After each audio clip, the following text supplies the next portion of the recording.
Electric Friends, a Gary Numan podcast. The songs and stories of a music icon.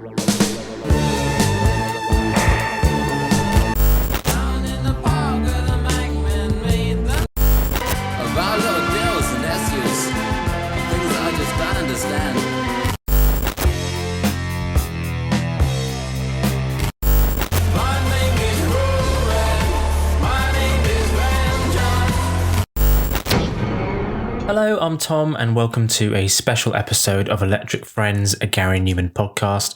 I was thinking of trying something new to fill in the gaps between the main song and interview episodes, perhaps Numan News. And if ever I was going to start it, it was now. So possibly one of the biggest moments in Gary Numan's career, and certainly one of the best moments for a Numan fan, was Gary appearing for the first time at Glastonbury. And not only that, for the whole gig to be filmed and shown live on the BBC, which isn't always guaranteed. I wasn't there. I'm not sure I could hack Glastonbury, to be honest, especially in this heat. Maybe glamping. But I did watch it live with my wife on Saturday evening, and it was rather surreal watching a live Numan gig on TV and not being at the venue itself. But obviously, I loved it from start to finish. Not only that, but what I was strangely nervous about was the reaction to him being in front of so many eyes, not only there, but the potential millions watching at home and on catch-up. But I'm pleasantly surprised to see a pretty much overwhelmingly positive reaction to his gig. That's not something I think we would have been saying 20 or so years ago or more, just the nature of what people and critics were like back then, but also just how tight and amazing he and his band are now. So we'll get onto that more in a moment, but first, the gig itself. Wow. Well, before the gig, he did have a quick interview on the BBC where he did say he had wanted to do it for a while. Craig Charles on Six Music, he told me he had a campaign going called Glastonbury. Yeah. Is that true? It's worked? Yeah, we Great worked. Campaign. Yeah. Here we are. Yeah. Thank you. If that's what caused it, then I'm extremely grateful. Big up Craig Charles. Yeah, I've wanted to do it for a long time, but it's very hard to get, because everybody wants to do it, and there are thousands of bands and lots of really good ones, and you're kind of fighting this onslaught of talent from all around the world that wants to come here. So I was speaking to someone the other day and said, "Why haven't you done it before? Like, you can just pick up the phone and say, yeah, I'll do it." Like, it just comes to you. So no, it's not like that. Everybody wants to do it. It's a very, very cool thing to be at. Now, if I were to critique Gary at all, it would be just about the opening couple of songs. I didn't mind hearing the openers Halo and The Chosen at all, but there might have been better options to kick off the gig with, particularly with the masses watching who hadn't kept up to speed with his current style. But despite that, I still love those songs, and you have to admire his decision to not just pander and play only songs from 79 and 80. If the point of doing Glastonbury is to see if you can gain some more exposure perhaps with new fans and young listeners, there's no point just doing the old stuff, is there? So apparently all artists that perform at Glastonbury lose money rather than make money. I'm not sure if that's the case for Gary. So it is a bit of a risk financially, and so you might as well stay true to yourself.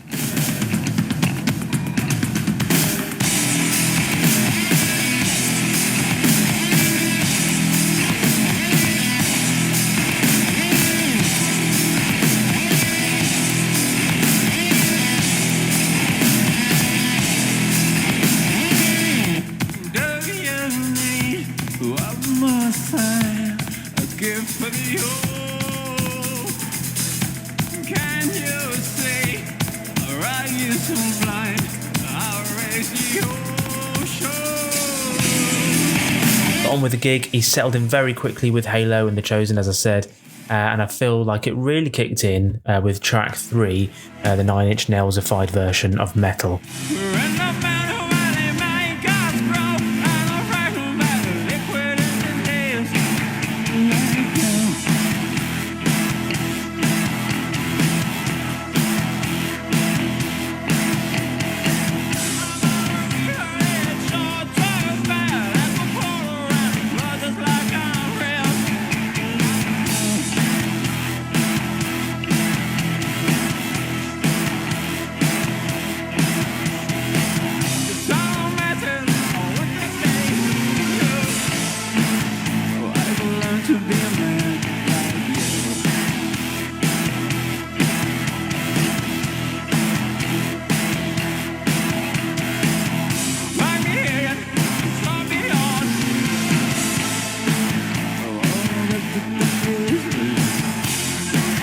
then I'm sure a lot of people watching were like, oh, well, I remember Where's Your Head At when ME came on next.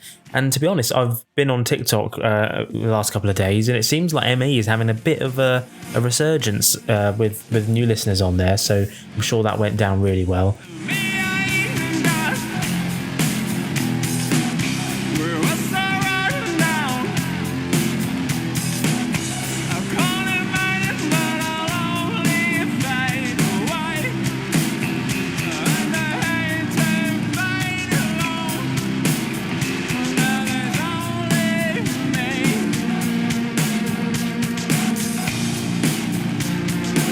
And then a brief foray back to 2000 next with Pure, followed by the big one for the non-humanoids, of course, a real crowd pleaser, Cars.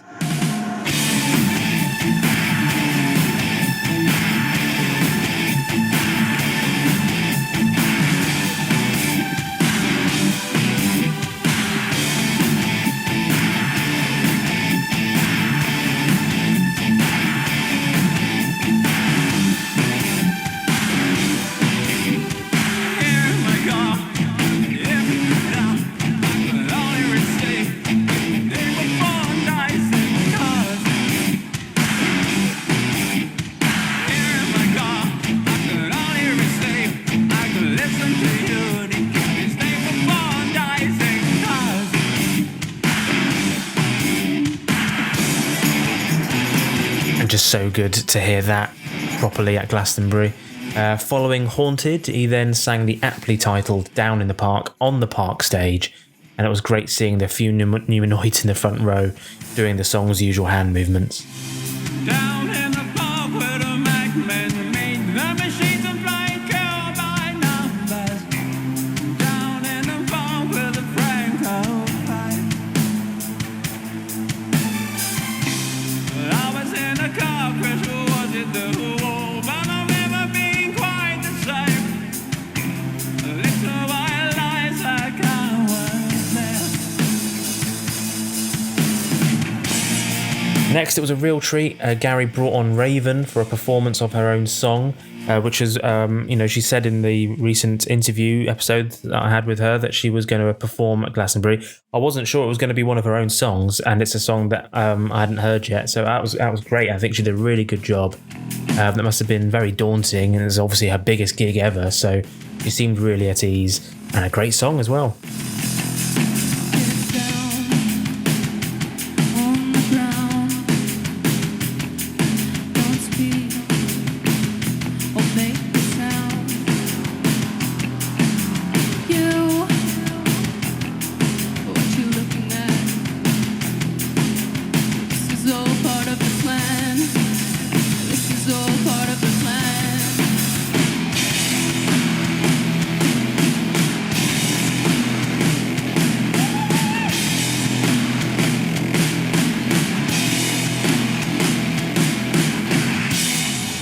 And then it was Persia's turn for a burst of My Name Is Ruin, with Gary continuing to beam as a proud dad throughout. And yeah, it just makes you realise just how much of a great song that is, and probably one of, if not his best anthem over the last 10 years or so. When they called me broken, I knew. When they called me evil, I knew. When they called me ruin, I knew I would always find my way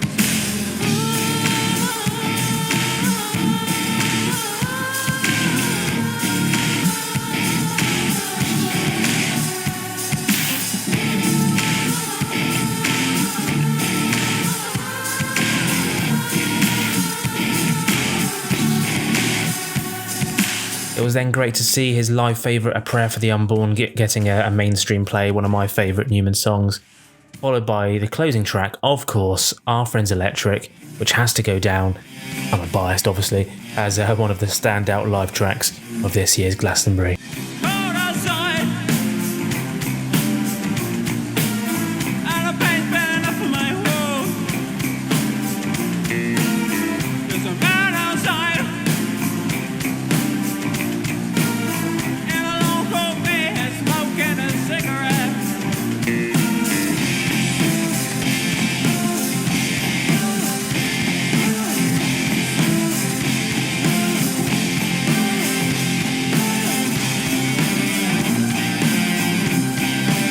as I say, I know I'm biased, but I couldn't have been more proud of Gary and his band for taking on such a big moment. You know, knowing his struggles with nerves and all the shit that he's had to deal with from the mainstream press all those years ago. It must have been amazing to complete such a fantastic gig with his family there, and then see the rave reviews he's had from critics and new fans. If anything, the only negative reviews I've seen is from his own fans on Facebook, but I'm pretty sure he's used to that. It was almost like seeing something that we've known for years, but unleashed to the public. Our sort of secret that has finally, you know, a lot of other people are now waking up to. So many people watching at the park or on TV probably assumed he was some 80s singer in the vein of Spandau Ballet, and were probably pleasantly surprised to see something so metal and different. Yet he still performed with his big hits as well to please both old and new fans. I've seen some news articles and social posts of people complaining that he should have been on the main stage, and I of course agree. But perhaps this was the right stage for him for his first ever performance there, and who knows, maybe he'll return one day. One of my favourite tweets that I saw from the weekend was Martin Kemp from Spandau, just saying that how much he loved Numan. It was his favourite highlight from the weekend, so that was really lovely to see. And then Gary replied saying cheers. That was really nice. I asked for your comments on the gig on Facebook and X, and had an overwhelming response on there. So thanks for your comments. I'm going to get through a lot of them now because I think they just deserve to be heard. Julie Jones said, watched it live at home. I saw him at Brighton on the 24th. I personally think he smashed it, especially as he had not been well during the week. I hope they invite him back in 2027 for the Pyramid stage, and I hope he gained a lot of fans by doing Glastonbury. I think the crowd there are a bit taken aback, to be honest. I'm sure someone said they expected something a bit more like Rick Astley. I found some of the other acts pretty dire. I love the set list and a really great performance by the band, but then you'd expect nothing less. From Damien Batons, I know why he went new and heavy, but I think he could have swapped out something like Haunted for We Are Glass or I Die You Die. It's a festival. Overall, they played really well. 9 out of 10 performance, 7 out of 10 for the set list. And you know, yeah, Damien, I think I agree with you on that one. I think I did at the end of the gig say to my wife, I wish he'd played We Are Glass. I know he doesn't play that very often nowadays, but you know, that was a big hit at the time. A lot of the people there might have recognised that one, and it's just such a great song. Or I Die You Die, both great songs. That maybe if he'd inserted one of them, that would have been great, but yeah, I can't really fault him though. Jane and Dennison said, watched it at home due to the cost and logistics of getting to the other end of the country, and also there's no way I could handle being where there are so many people at once. I think I agree with you there as well. I enjoyed watching on the BBC a lot, but it was nothing compared to being at the gig in person. I was a bit disappointed at the crowd too. While some folk clearly enjoying it, there seemed to be a lot who were just standing there, which was a shame. Yeah, agreed, although let's just hope they were just so in awe they couldn't believe what they were seeing. Jewelry Bolton said, I watched it at home, blew me away completely. Numan has just arrived at a station called Glastonbury after riding the biggest roller coaster of highs and lows of any artist. There are no words to describe his incredible journey, but the park was a fitting setting for this delivery. Well said. John Garland said, seeing Gary at Glasgow meant the absolute world, and I was very proud to see him perform so well. He did it on his own terms and triumphed. I felt very emotional. Agreed. Paul, the other one, said, I've not followed what he's been up to for years, but thought I would check him out on this Glastonbury set on the iPlayer last night. I'm glad I did. I thoroughly enjoyed the set. The band were great too. Even thought about getting tickets for the Apollo. You absolutely must do, Paul. Brendan Dowling said, watched it last night on the iPlayer. Just superb and as good as when I last saw them around 9 years ago. Gary's still banging out brilliant tunes nearly 50 years later. The performance was as polished as ever. From Trisha Petrie, watched at home and recorded it to watch again. Gary should always be invited on the big stage, and I was surprised he hadn't been to Glastonbury before. He looked at the crowd with so much love. Proud Numanoid. He always shows gratitude to his fans, old and new. I'm getting emotional now reading all these. Jules Cook said, watch from home. One of my younger relatives knows I've been a fan for years, and I texted her on Friday and told her he'd be on from Glastonbury. So she watched and then texted me last night to say she just booked a ticket to see him in November. There we go, winning new fans as well. Hugh O'Donnell said, so proud of Gary, a performer who continues to reinvent his form. The ups and downs of his career have produced such a humble, sincere and unique artist. Steve B said, watched at home, sounded amazing, long overdue, and should have been on the main stage given his contribution to music over the last 5 decades. Very proud to be a fan since 79, and even more so for all the stick we have endured from others for being a Numan fan. Louise Harvey said, I saw Gary Numan and the band at the warm-up gig. at the Cheese and Grain in Frome, which was incredible. Then watched the Glastonbury performance at home, dancing around my lounge with a glass of wine for the full set. It was impeccable. What a fab bunch of talented, beautiful humans. Darren Stewart said, watch this afternoon, horribly hungover, excellent set, tight band, his girls can sing. Numan was prowling that stage like he owned it, only ever seen him live a couple of times, and he always gives it his all. From Homer, tremendous. Set selection was pretty spot on, although I Die You Die, Wheelglass should have been there in my opinion. The new Raven penned Nothing's What It Seems was great, but Ruin won the song of the day for me, such a banging live track. The girl with the Gary Numan tattoo said, to me it means everything. He truly deserves this recognition for everything he's been doing quietly and unassumingly over the years, and for how good he's been to his fans. It makes me very emotional to see that now others can see what I've seen all along. Agreed. Simon Burke said, perfect set for the audience at Glastonbury and watching from home. Gary and the band gave it everything and they provided a captivating performance, sheer blood-pumping entertainment. What changes, if anything, remains to be seen. In some respects, it shouldn't matter. Perfect. Peter Campbell watched the set from home, loved that he did no compromises and brought a Herculean energy that defied age and expectations. With a lot of eyeballs watching a non-typical audience, I was proud of him that he shattered all notions of preconceived ideas of being a retro act. Agreed, really good point. Steve Dale said, I feel that people have found out what we have known for years about how good he is. Our little secret has been shared with the world. I suspect the November tour will be massively sold out now. Let's hope so. Gen X said, I'm on holiday but had to watch it yesterday. We're having a rewatch now, and despite the lag of the local internet, it's just as fantastic as it was 22 hours ago. Such a brilliant set. Gary and the rest of the band were amazing. It's great to see Gary looking so happy. And finally, Warren Grant Anthony said, I was there front and centre.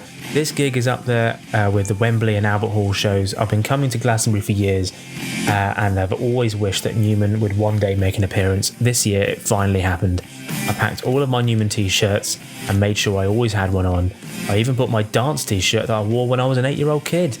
I had my 9-year-old son with me too for his first Numan show. There you go. I thought you were going to say you wore it then, Warren. He was wearing my old t-shirt. It doesn't get any better than that. Now, what a perfect comment that is. Well, I'll say one more time, well done Gary and the band, and for everyone who organised and staged it. Thanks to the BBC for playing it live as well. A real moment for Numan fans to treasure. And let me know what you think of maybe a Numan News podcast format for some episodes in between the usual track-by-track podcast. Maybe updating you all with the latest goings on. I mean, and I know, of course, you'll know all about it, I'm sure, but still, might be a nice little segue while you're waiting for the next proper episode, as it were. But for now, head to newmanpodcast.com for more. Subscribe wherever you get your podcasts. All the interview specials are on YouTube, including recent chats with Raven Numan and Aid Fenton. And as ever, you can get in touch over email, newmanpodcast@gmail.com. And thanks as ever for all your lovely comments on all of the different platforms and over email. It really does mean a lot. For now, though, I'll be back with a traditional episode soon. But for now, see you soon. Take care.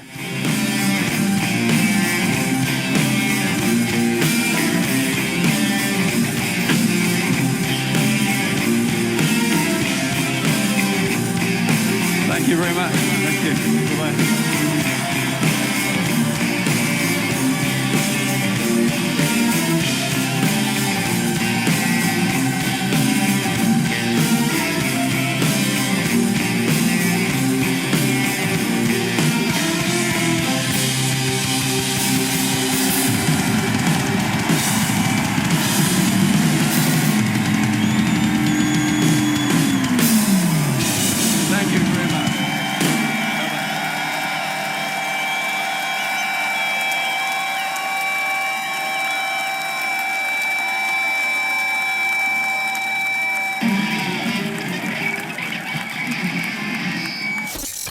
Electric Friends, a Gary Numan podcast. The songs and stories of a music icon.